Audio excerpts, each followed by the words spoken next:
এই ভিডিওটা বেশ কিছুদিন আগের ভিডিও। আর ক্যাটরিনাকে দেখে মনটা ভীষণ খারাপ হয়ে গিয়েছে। কারণ হচ্ছে ও তখন আমাদের সাথে ছিল। আসসালামু আলাইকুম, আমি সাথী। আলহামদুলিল্লাহ আমি ভালো আছি, আশা করি আল্লাহর রহমতে আপনারা অনেক অনেক ভালো আছেন। Welcome my new another daily blog.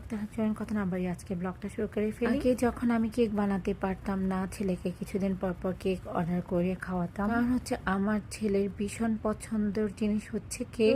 ওকে তখন কিছুদিন পর পর কেক কিনে আমার খাওয়াতে হতো, না হয় ওর মন একদমই খারাপ হয়ে যেত। তো আমি সেদিন দুটো চকলেট ফ্লেভারের জার কেক অর্ডার করেছিলাম, আর সেটা অর্ডার করেছিলাম আমার ভাতিজির থেকে। ওর কেকগুলো অনেক মজার ছিল, আমি আপনাদের সাথে একটু দেখিয়ে দিয়েছি। ও চকলেটের পরিমাণ খুব বেশি দেয়। আর তখন ক্যাটলিনা আমাদের সঙ্গে ছিল। ক্যাটলিনার ভিডিওটা দেখে ভীষণ খারাপ লেগেছে, কারণ তখন ও আমাদের সঙ্গে ছিল আর এখন আমাদের সঙ্গে নেই। ক্যাটলিনা আমাদের ছেড়ে অনেক দূরে চলে গিয়েছে, সেখান থেকে আর কেউ কখনো ফিরে না। ক্যাটলিনাও ফিরবে না। তো ক্যাটলিনা যেখানে থাকুক অনেক ভালো থাকুক, দোয়া করি। একটু ক্যাটলিনার সাথে দুষ্টামি করছিলাম আর কেক যখন বের করছিলাম, আর ক্যাটলিনা কতটা খুশি হয়ে গেছে যা বলার বাহিরে। আর ক্যাটলিনাও কেক খায়, আমার ছেলের মতো কেক পছন্দ করতো। তো যাই হোক, এখন আমরা কেক খেয়ে দেখছি। সত্যি কথা বলতে কি, কেকটা ভীষণ মজার ছিল। আমার ছেলেকে আমি সারপ্রাইজ দিয়েছিলাম। আমার ছেলে কেক দেখে ভীষণ খুশি হয়ে গিয়েছে, তার ফেসটা দেখিয়ে বুঝতে পারছেন। ছেলে আমাকে কেক একটু খাইয়ে দিল, আর ছেলের জন্য